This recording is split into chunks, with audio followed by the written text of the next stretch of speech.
Definitely, I would say there is some synergy between security and green software. And certain, I would say, features of green software principles can also be applied to security domain, right? To make it more energy efficient. Hello, and welcome to Environment Variables, brought to you by the Green Software Foundation. In each episode, we discuss the latest news and events surrounding green software. On our show, you can expect candid conversations with top experts in their field who have a passion for how to reduce the greenhouse gas emissions of software. I'm your host, Chris Adams.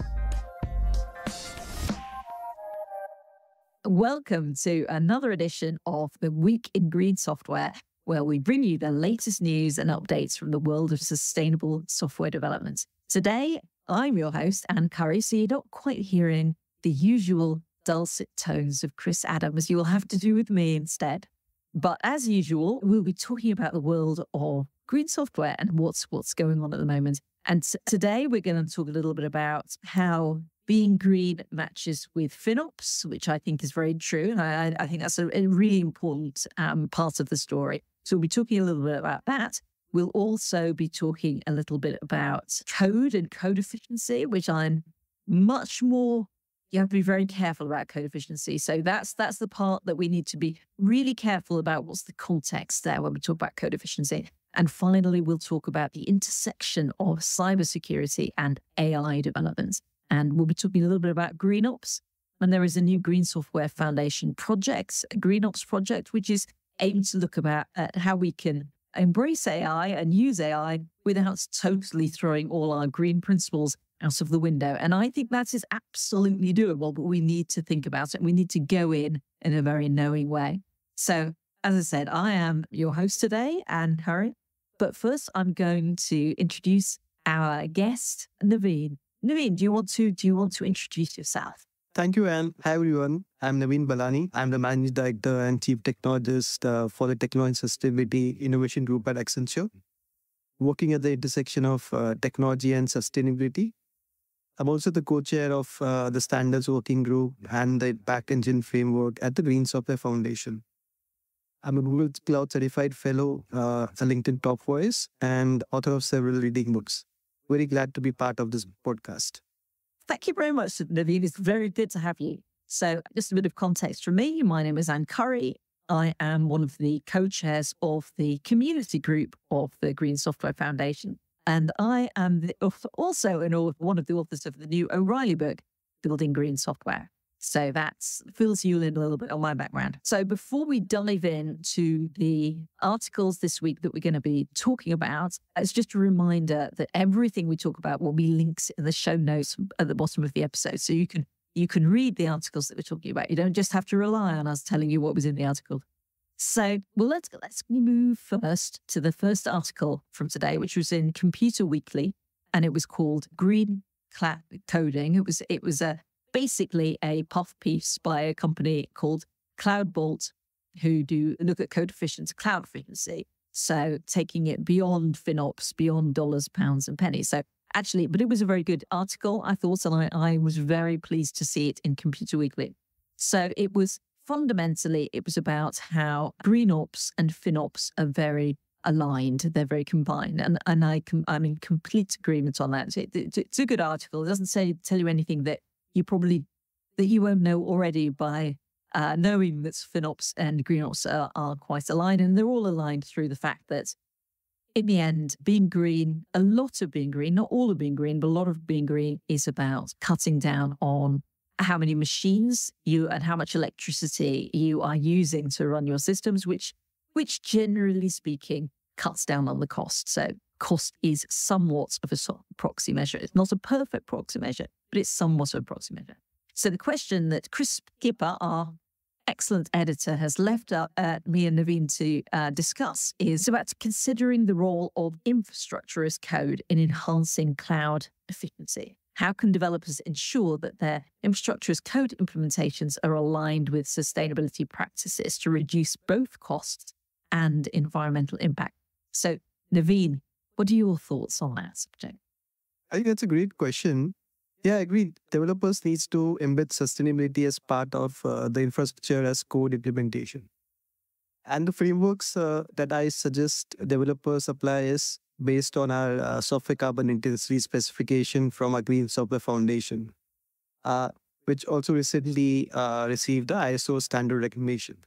So for those who does not know what SCI is a specification to measure the carbon emission of any software application. And it promotes three key levers: writing energy efficient code, using less hardware for same amount of work, and making applications carbon aware.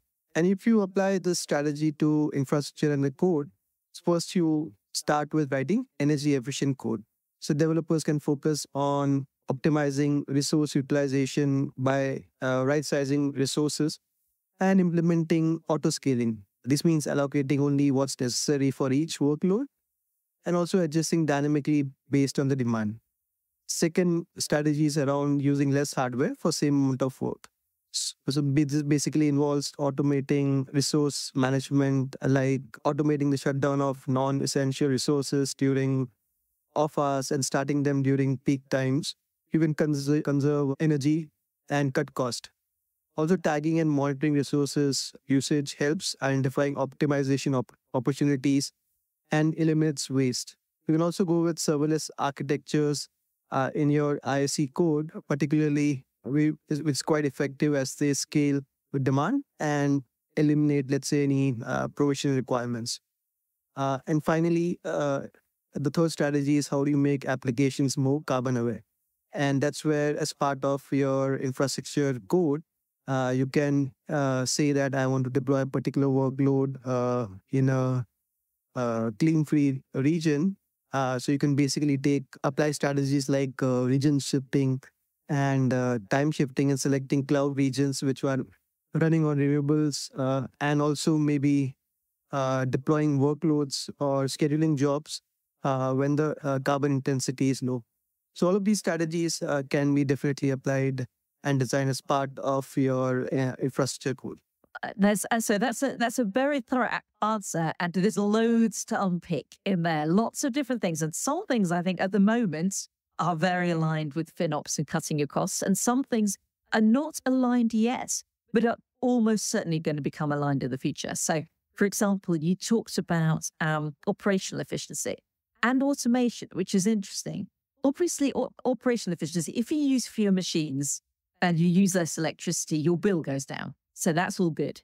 So in that respect, your FinOps and GreenOps are really well aligned. You know, fewer machines, less stuff, less carbon goes into the atmosphere. That's all fantastically good. And in that respect, I would say that FinOps, that you know, your hosting bill is a really good proxy metric for your carbon emission. But of course, it's almost stupid because it's so obvious to say it, but you can't just use your cloud bill totally blindly as a guide. Because, you know, when I used to do startups in my youth, quite often Azure or AWS would give you loads of free credits. And then, of course, but that doesn't mean that's carbon free. So there are times when you just need to use your head, don't you? Sometimes, obviously, you've been given a discount, but it's not green. It's just a discount. Yeah. I think that's a good point, because if you look at cloud, right, cloud has infinite resources, right? So it doesn't mean that, so you have to use it responsibly, right? So you have to bake in energy efficiency and sustainability, right? So definitely you have to look at how can you lower the carbon emissions. And there are also dashboards available from cloud vendors, right, which at least gives you some approximation, right? What is your carbon footprint of your application? Yeah. I mean, yes, they do provide really good tools, and it's a cost of really is the best possible metric you could potentially use, but it's where you've got the tools, it's where you've got the data. So it's quite good from that perspective. Sometimes you just have to take what's good enough. So something else you mentioned is automation, and obviously the really good operations is all automated these days. It's auto scaling, and it's using not just in the cloud but on-prem as well. But actually, you can just do a lot of stuff manually. You don't have to leap straight. If automation is too scary and it's too much of a leap, just going through and turning off machines at the weekends, even manually, identifying machines that are over provisioned, can actually, bizarrely, I think, I suspect, and in fact I've seen, it might be the biggest carbon reduction you ever do. It's the simplest thing and the least techie thing. So what do you think about, even before automation? Yeah, totally agree. I would say even just turning off machines, I mean, just manually, right, would definitely save also the cost also, as well as the carbon emission also, right? And especially if you've turned on GPUs, that would have. So yeah, managing, I think, also I think if you look at the infrastructure, right, it's if you break down the infrastructure in two parts, right, production and non-production environment, you can definitely have a lot of savings on non-production environment, right, because it doesn't need to be on always. Production definitely needs to be on 24/7, but you would definitely have a lot of improvements that you can done on your non-production environment, dev environments, pre-prod, right? And I've seen customers having more non-production environments, right, than production environments. Indeed. It's so ungreen. There was another interesting thing that you talked about in your when you were talking about the SCI, which is carbon awareness, which of course we know is it's actually the most. That's the code efficiency and operational efficiency are all good for kind of short-term mitigating the harms, but to actually take full advantage of the soaring production of cheap energy from renewables, we need to demand shift to when the sun is shining or the wind's blowing. But the interesting thing about that is that although that's by far the most interesting thing in being green, I would say, and it's the bit that at the moment doesn't really save you any money because most countries don't yet have dynamic pricing. So dynamic pricing, what's your thoughts? What are your thoughts on dynamic pricing and when it's coming? So dynamic pricing is basically when the price of electricity changes through the day, depending on how expensive it was to produce, which usually means, at times when the sun's shining, the wind's blowing, the power is cheaper than others. And that's now very common in certain countries like Spain, but very uncommon in other countries. I think definitely that's a good concept that will promote more sustainability. Typically, if you look at cloud providers, like to give you an example of Google Cloud, it at least gives you now, if you're deploying something on a region, it tells you that it's a low carbon region. And hopefully in future, you will have the dynamic pricing also, right? It will also give you the time when you should run the workloads. And there are a lot of workloads which doesn't need to run 24/7, like batch jobs. We get a lot of emails, right? Of all those millions of emails, right, you'll be sending, right, for promotions. All those can be run on time where there is least intensity. And definitely if you have a cost, if the cloud provider gives you a cost saying that this is a good time window and this is less costly, and then all the activity which are not critical enough can definitely take care of the dynamic pricing. So I assume in future, I mean, we will see the trend, right? Maybe where you have, I mean, it's all about data. If you have the data from the grids available to the providers in future, then we can definitely tap on it.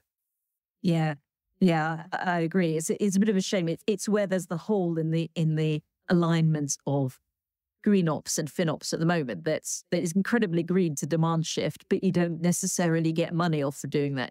Moving to that green region is incredibly green, but it doesn't necessarily save you money, but it will do once dynamic pricing comes in. Also, I think if regulations also are there, right, with strict regulations around carbon emissions reporting, especially I think the EU Act just talks about reporting the carbon emission, but it doesn't talk about mitigation. But at some point of time, I would say when you have a reporting mechanism also and everybody have to comply for it, I'll see a lot of these trends coming, right? A new innovative way, right, to lower the carbon emission, right? So I think regulations at some point of time will also enable, right, a lot of these, I say, innovations, right, to come up. Yeah, I agree. Oh, I meant to mention that's aligned with what you were saying earlier about automation. There's the CNCF, the Cloud Native Computing Foundation. So another of the Linux foundations out there, they describe this GreenOps equals GreenOps equals FinOps plus GitOps. So basically, they're saying GreenOps is automated FinOps, which is an interesting one because it feels to me like they're really saying there that GreenOps is good FinOps. And oddly enough, FinOps often say, well, FinOps is just good ops. GreenOps is just good ops. It's which is interesting, which I think that people often don't really appreciate.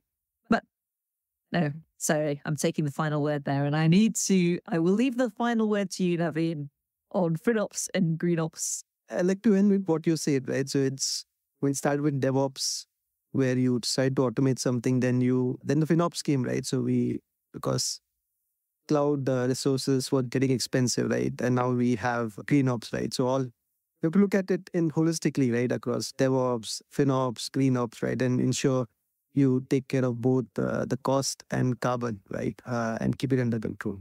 Yes, totally agree. Totally agree. Right. So we're going to move on to the next. So that's the first article we're talking about there, I would say is extremely uncontroversial. Operational efficiency is like a total win all around. The next article, which is about why you should switch to green coding for a net zero future, which is a LinkedIn article from the CEO of CSM Technologies, I think is vastly more controversial. Not because it's wrong that you should write more efficient code, but because I think that there's a lot of context around it. So he's written a lovely article, links in the show notes, saying we should all be coding more efficiently, which is nice. And it ends with the line, we should save the world one line of code at a time, which I find massively controversial because I think that when it comes to code efficiency, a lot of business, it's just not the right thing for a lot of businesses to do. It's too expensive. What they should be doing is putting pressure on suppliers to write their code write the scaled code efficiency. I think that it can really waste time people going down that rabbit hole, and their bosses were very right to say, I'm not going to do it because it would put you out of business if you rewrote all your systems in Rust or C. So I think that is an article that's true, but only true in certain contexts and not in others. So Navveen, what's your thinking on? So I would say we need to look at this holistically, particularly around green software, focusing on, I would say 3 dimensions we have to take. First is having developer training and implementation of green software. Second, we need management buy-in. And third, I would say it's the cultural shift that needs to happen. And if you look at green software, right, when you all started with the foundation 3 years back, green software was a very relatively new area. So we need to provide training and certification in this area so that developers are aware of, right, how they embed sustainability in their day-to-day work. Apart from, I would say, the training, a developer needs to have accessible tools, right? Now we have the SCI specification, the impact framework, Carbon SDK, right? And there are a lot of other open source tools also available now, which can make it more actionable, and developers can actually embed them as part of their DevOps process. And once the measurement is done, apart from code, right, is also the optimization piece we talked about, right, in the infrastructure as code earlier also, right? How do you take it all together, right, and try to optimize not just the code, right, but also the resources which are running, the hardware resources which are powering those applications. And as I would say green software practices gain traction, I would say securing management buy-in also is essential, right, for widespread adoption. For instance, highlighting the business benefits is crucial. For instance, implementing green coding, right, can lead to also significant cost savings by, let's say, reducing energy consumption and optimizing utilization. And as you mentioned, right, it's not just our footprint, but the scope 3 footprint of our suppliers to ensure they also follow the same standard methodology. And that's where I think it comes to the culture change, right, that we all need to go through, particularly for green software. And we need to look at how we can embed green software, right, going forward in all our work, right, similar to, let's say, we do it for security, right? So when we had security 10 years back, right, now we have security by default, right? So we don't talk about that application needs to be secure. We assume application is secure by default. Similarly, if we embed green software, not just code, but across all the layers, then we can ensure maybe over the next 4-5 years where all applications, the new applications that we build, right, have green software principles baked in. So I would say, I mean, it's basically a holistic approach that would be required, right, to right from enabling the development community, the tech community, where the foundation also, like for foundation like a Green Software Foundation plays a critical role. The management needs to buy in, and also the culture change that needs to happen, right? And the culture also needs to happen, I would say, at the universities and schools, right, where they can start educating green software early on, right? Similar to the way we have learned object-oriented programming, right? That's by default. We have learned over the last, I would say, few decades, right? If we have green software, the same as object-oriented programming concept, then I think whatever application we build in future, right, we'll have green software baked in. And yeah, I agree. Up to a point, I agree with you, but I think I'm a big believer in separating out two types of developers. I always say there are loads of different types of developers in the world, but two types of back-end developers. So front-end developers is just almost a separate thing. But back-end developers, you've got people who are just working in an enterprise, and the code that they're producing is not going to ever be deployed. You know, it's the code that they are writing is never going to be run by billions of people in their own data centers. And then you've got people who are writing platforms. And the whole purpose of the platform is to try and get some billions of people to, or at least millions of people to write this code, to run this code. And those people, they absolutely need to write efficient code. When I think everybody should get used to getting out their performance profiler and just making sure there are no egregious performance problems with their code. Because performance problems are your code's slower and you're burning a load of carbon and it's total waste. So all, again, very aligned with the business. You want your systems to run fast. Your customers want your systems to run fast. So having a decently performance system is good. But beyond that, you probably don't want to be writing code yourself, which is massively efficient because that takes a long time. But you do want the platforms that you're running on to have made that investment. So it's kind of like there's a lot of context here. Is it? Are you writing code for mass use, or are you writing code that is not really for mass use? Which is interesting. And I think that's a subtlety that we, like, for example, lovely article where this was, did not point out that difference. That's a good point. So yeah, especially applications, right? Package applications, which will be used, let's say, by millions of developers worldwide or users worldwide, definitely needs to make that in, right? So ensure that, for instance, simply, like all the large language models, a good example, right? All generative AI applications will be used by millions of developers. So how can you make the AI more efficient, right? Both on the user side, who is creating, let's say, the prompts, right, to create in an efficient way so that the round trip is reduced. And secondly, on the backend side, right, how do you have a low cost, efficient, energy efficient model? That's why you're also seeing a lot of LLM models are now talking about the small language models, more energy efficient, more compact, right? So there is a trend where I would say, right, where organizations are now looking at energy efficiency also, right, as part of the applications or whatever work they're building. Yeah, and of course, that's all driven by cost. Taking us back to our previous thing about cost and green are very aligned. And the good thing about, well, the bad thing about AI is very costly. The good thing is it's driving quite a lot of efficiency improvements. So, I mean, I talk about this every time I'm on here, that Python has got a lot more efficient because of AI. That they've rewritten all of the code core libraries in Rust. And of course, that's a perfect example of they are the kind of people you want to be writing super efficient code. They can save the world one line of code at a time because so many people run Python. But you want to be getting that out of your platform and not having to do it yourself as a Python user. You don't want to have to change to Rust yourself. You want to be able to get the value of Rust while still using Python. But yes, yeah, so that is all very interesting stuff. But yeah, very nuanced. It's all everything in green. It's what to my mind is what makes green interesting. Is it's not simple. It's not trivial. You have to step back and you go, where am I? What am I doing? You know, how do I fit into this? Where is my effort best applied? I mean, you're obviously part of the SCI, which covers all of the things, you know, operational efficiency and code efficiency and demand shifting and shaping. What's your interest? What do you like the most out of those things? I would say from a developer standpoint, right, depending on your roles, right? So SCI, I would say, is more inclusive in terms of depending on roles, right? Whether you are developer, architect, data scientist, right?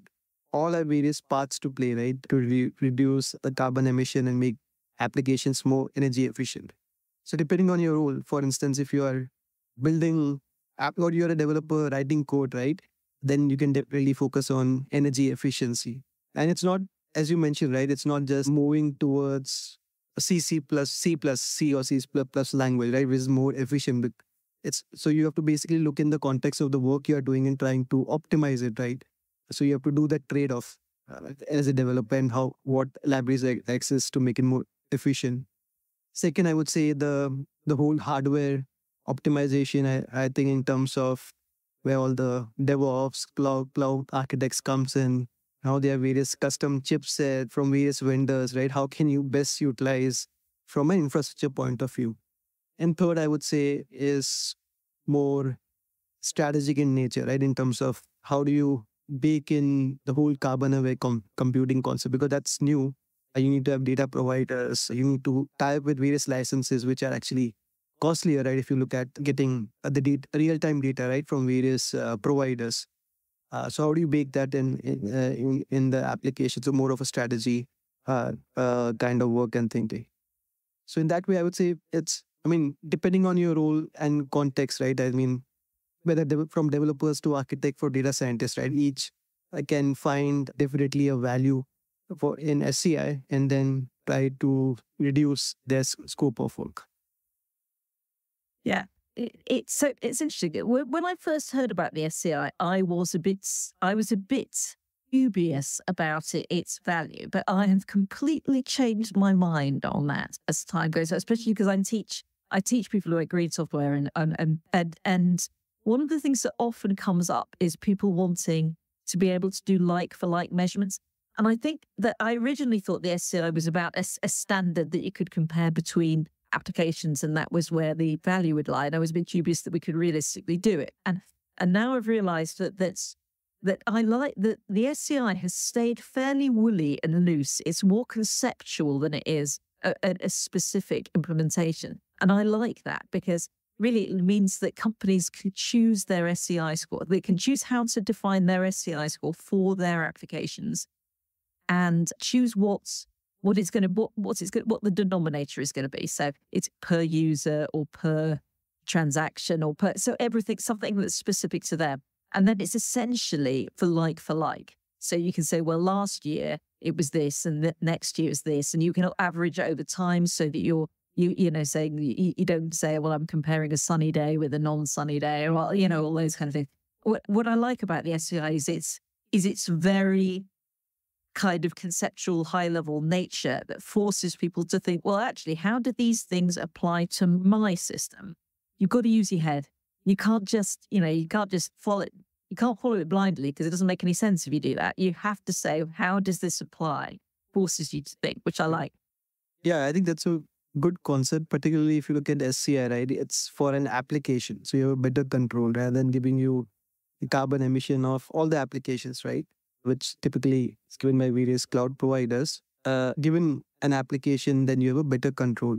As you mentioned, right, you can define your own boundary and architecture and calculate the SCI score, right?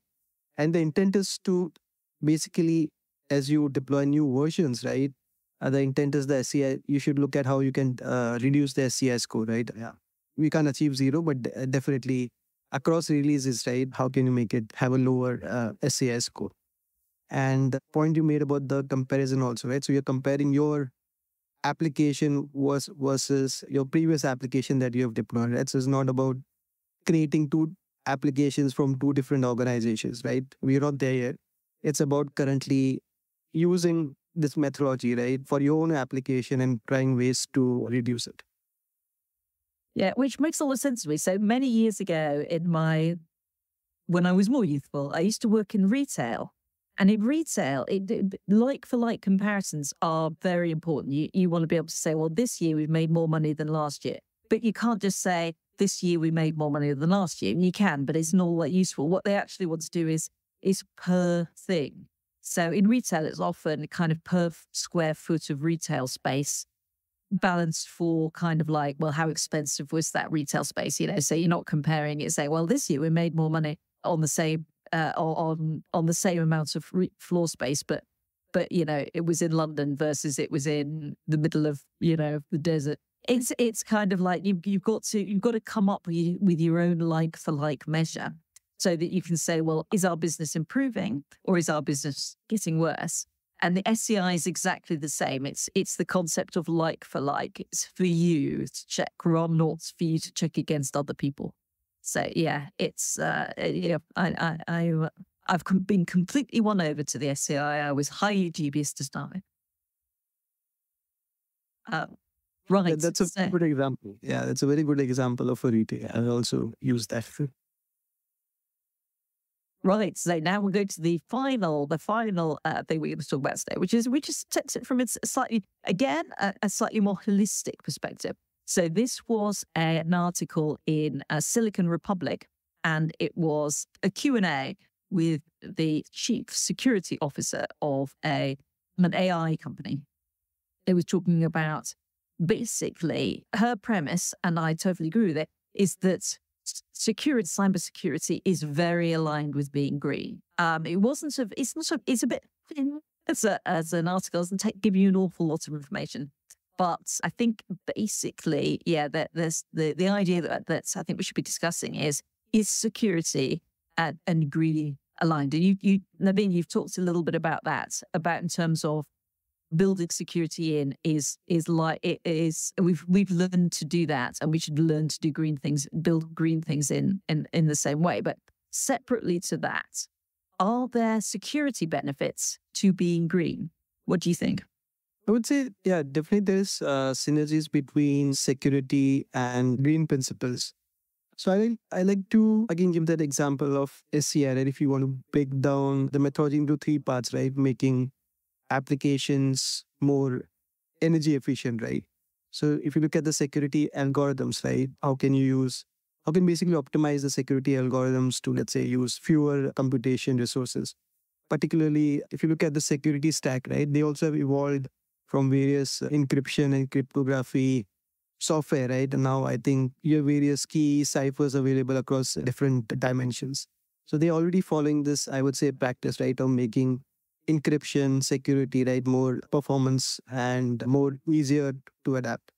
So in that case, I would say it's more aligned towards the algorithms that they're using are more efficient, right, as compared to what it might be, let's say, 5 years, 10 years down the line for security protocols.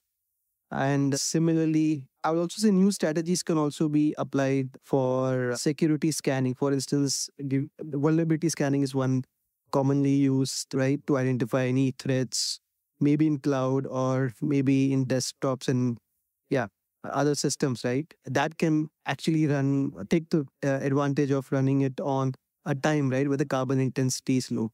So in that way, it can apply certain green software principles to run all those scans where the carbon intensity is low and also save on the carbon emissions.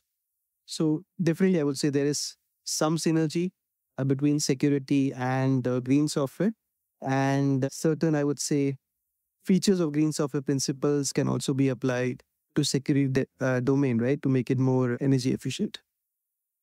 Yeah, and so something that actually you did mention a little bit earlier is security is the perfect example of where hardware, using the right hardware for the job, massively cuts your emissions. So dedicate the right kind of chips that are designed for encryption are just so much more efficient than using general purpose or CPUs for that. So yeah. So we wouldn't be able to do what we do these days if it wasn't for dedicated chips. Agreed. Yeah. And oddly enough, this does also map to some of the stuff that we said at the beginning about manual ops and manual FinOps. It's amazing how many systems are through machines that are kind of like, and everybody's kind of forgotten about them. They're not keeping them patched. They don't really do anything useful anymore. Those are your backdoor. Those are the ways that people break in, and they're just wasting electricity. So in building green software, one of my co-authors, she brought up the fact that it's interesting that security, that are very much an example of a waste of electricity. They are wasting. So something like a denial of service attack, its whole purpose is to burn your electricity in your systems and burn your systems so that your systems don't have any time to do the thing that they're designed to do. The thing that has value for you. Instead, it's just burning your systems up, burning electricity, running up all your bills to do something which is bad for you. So having a secure system that's things like applying the latest patches so that you're less exposed to denial of service attacks is green, because denial of service attacks are very ungreen. They are very dirty. So it is quite interesting, isn't it, from that? Yeah, that's why I think the provisioning the right hardware, virtual machines, especially, right, provided by various cloud providers, right? They now provide a managed services, right, to detect various denial attacks. And I assume, right, the underlying hardware that they are using, which will be used by millions of applications, right, would be definitely more sustainable, more energy efficient, right, and more scale. Yeah. Security is a really interesting in that's it. So FinOps is just really a pretty much, except for your free Azure credits or whatever, is pretty much the direct proxy measurement for carbon emissions, and likely to become more so in the future when we get dynamic pricing. But security is not a direct proxy measurement. It's just that there are a lot of best practice in ops is also best practice in secure ops is also best practice in GreenOps. They're kind of like, you can't use the number of hacks you have, then the number of attacks you fall foul to as a proxy measure. But maybe you could. I think that would be a bit complicated. Proxy measures for carbon is how many times your data gets stolen, aligned rather than proxy. It's interesting. I mean, so we've talked about those three things, but have you run across anything interesting at the moment that you think that our listeners should hear about? So yeah, I would say on the Green Software Foundations specifically, right, we are working on Green AI, and so we are trying to look at how we can extend SCI to take. How we can do SCI measurements for large language models, generative AI models. So this is something we are actively, I would say, working towards from the foundation perspective. And if you look at from an SCI perspective, right, we want to have various extensions to SCI. For instance, how do you do SCI for web applications, backend applications, and make it more easy to measure, right, different parts of the code and making easily available to developers so that developers can measure their part of the overall carbon footprint, right? So we can make it more accessible. So that's one thing I think we are, from a foundation perspective, looking at how we can make it SCI more extendable to various other use cases. That's very interesting. Because obviously AI is the workload it's on everybody's lips at the moment. It is, and so I saw a very interesting chart from the Economist, I think the other week that said, that showed an enormous amount of power that was currently being used on AI, but still less than the amount of power being used on Bitcoin. So it's just worth reminding. And of course, Bitcoin is very aligned with our last conversation about security and what people wanting. And people who are attacking you wanting to run up your energy bills, because quite often what they want to do is mine Bitcoin on your machines that you're not properly watching. So security sweeps are a pretty good way of identifying machines that are burning power totally unnecessarily. From political, I quite like to keep my eyes not just on the technical news, but the really good news last week from a political rather than a technical perspective was the world's just got its first climate science trained president in the new female president of Mexico is a climate scientist by trade and training. So I'd be very interested to see what effects that has on the country. Any other interesting political news that's good news, do you think? No, I think I've yet to catch up on. Well, I'm quite nosy, so I keep my eyes open on all things. I would say there's loads. Actually, there's a lot of good news going on at the moment. Texas is now a massive solar producing state. The world is changing in a positive way. I like to keep reminding everybody that we are not doomers at the Green Software Foundation. We are doing this because we believe it will have an effect. Totally, I would say, especially with the foundation, right? It's all our collective journey that we have gone through. We started 3 years back. We didn't have any specification tools, right? 3 years down the line, we have the first software carbon intensity specification, which is now an ISO standard. We have various tools now, Carbon SDK, Impact Engine Framework. And I know there are 12, 30 projects already in the pipeline on the foundation, right? Which will make the world, I would say, a better place, right? In terms of to embed sustainability, right? For all the work that we do. So, yeah, it's basically a shared responsibility, right? Climate change is basically a shared responsibility, right? And from our perspective, developers, all we can do is contribute, right? By using the 3 SCI principles which I talked about, right? Which I'll again repeat is either write better energy efficient code, use hardware wisely, and make applications carbon aware. And of course, actually, not just write it, because you might not be the one who's writing. It's more important that you use it. So I'll constantly, because Python is such a good example at the moment because of their rewriting stuff. If people who upgrade to the latest versions of Python that are much more efficient will be saving a lot compared to people who don't upgrade. And those kind of things are the kind of things that will immediately be unearthed by running the SCI like for like. I mean, a really big change might be on your like for like is that you upgraded to more recent versions of a particular library or a particular set of tools that you're using that are more efficient. CLA isn't just about what code you write, it's about what code you use. And that is almost certainly going to be where you get the biggest value, the biggest return. Anyway, sorry, now I'm doing trying to take the last word again, and I'm going to leave the last word to you, Navveen. So, yeah, very happy to be part of this podcast. Enjoyed this conversation, talking about, I think, 3 different aspects, I would say. And to all the viewers thank you for listening in, and have a good day. So, Navveen, awesome. Thank you very much for coming on this podcast. And a final reminder that all the resources are in the show description below, and you can visit podcast.greensoftware.foundation to listen to more episodes of Environment Variables. And see you all soon at some point if they ever let me back in again as a guest house. Goodbye. Goodbye. Thank you, everyone. Hey, everyone. Thanks for listening. Just a reminder to follow Environment Variables on Apple Podcasts, Spotify, Google Podcasts, or wherever you get your podcasts. And please do leave a rating and review if you like what we're doing. It helps other people discover the show. And of course, we'd love to have more listeners.